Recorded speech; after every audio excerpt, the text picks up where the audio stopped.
Now, a call and a put option, I could talk about these forever. You need to know it a little bit for VAR, a little bit for BEC, but no worries. It's not too prevalent. What I would know, so there's four options. You could buy or sell a call, and you could buy or sell a put. Generally, we're going to, on the exam, it considers you buying these options. So if you buy a call, you believe that whatever the call is tied to is going to increase in value. It's going up. Now, how I remember that is you call up the stairs and you put something down. Now, that is super cheesy. I know. I cringe every time I say it as well. Now, let me talk about this a little bit. The underlying, what does that mean? All these options, all these insurance policies, it's a piece of paper. So think of it like a piece of paper. Now, I know we don't use paper. We use electronics and everything. But think of it like a piece of paper. Just like you have your insurance policy, there's a value to that. This has its own dollar value. And just like with your insurance, you pay premiums, right? You pay premiums, you pay $100 a month or something like that. And then it gives you the value of this insurance contract, this call option, this put option, this health insurance contract, this interest rate swap, whatever. It's all the same. Now, if what I predict happens, and let's say, the stock goes up, right? The stock increases in value. Well, if it's a call option, this will increase in value as well. Now, why would I buy a call option as a hedge? Maybe maybe it's my competitor. So I'm Netflix and I'm competing against Disney Plus and Amazon Prime Video. Well, Netflix, if they're concerned that they might not do well, they'll buy call options on their competitors. And that's a hedge against them not doing well. Because if they don't do well, that means their competitors might be doing well and it'll protect them. Now, a put option, right? If I buy a bunch of stock because I think it's going to go up, I want it to go up, but it actually goes down. Well, a put option essentially is going to make this insurance policy, this piece of paper, worth more money.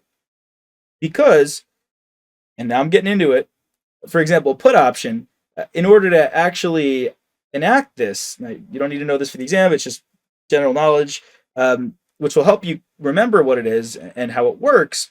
Essentially, someone is on the other end of this, right? They act as the insurance company.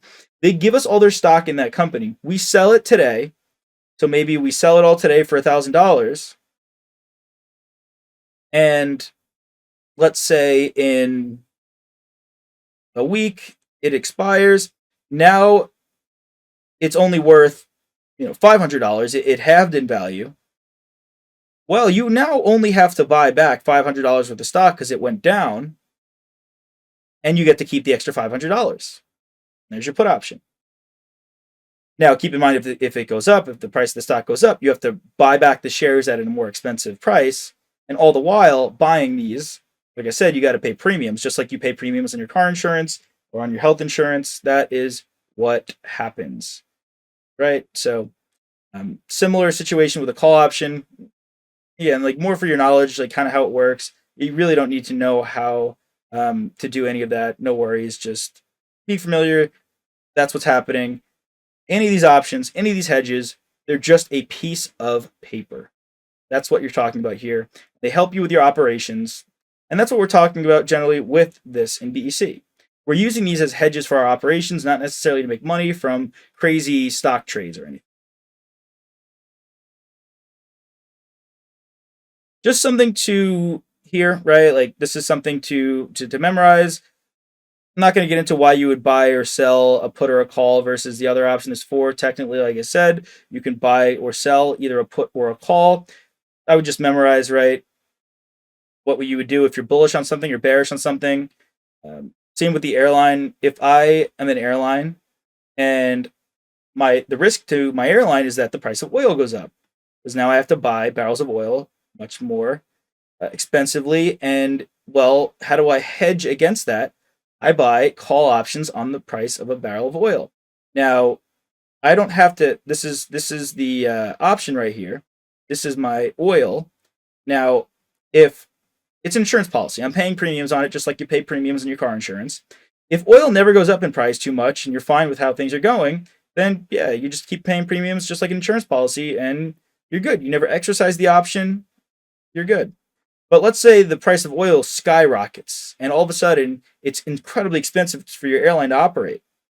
Well, you exercise this call option, which locks in the price of oil at a certain price, and you are good to go.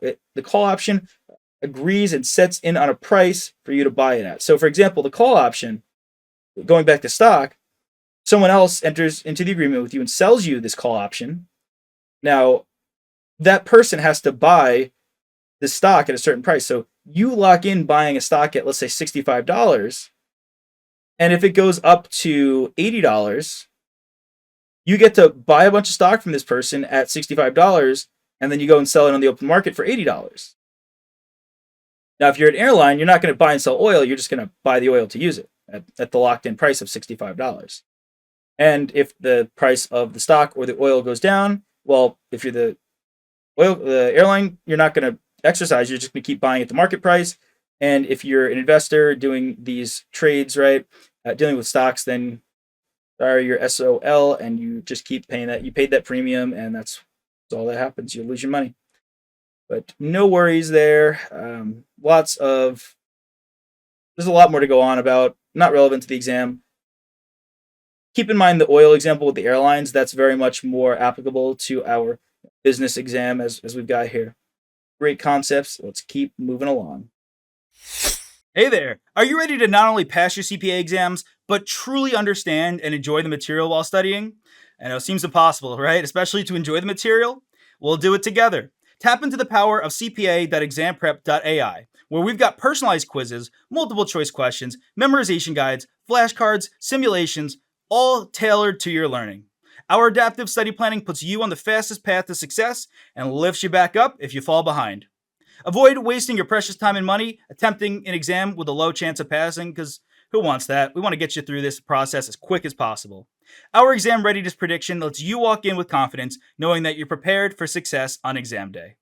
Thankfully, there's no payment method needed to get started, so why don't you come join us? Visit cpa.examprep.ai and let's achieve your exam success together.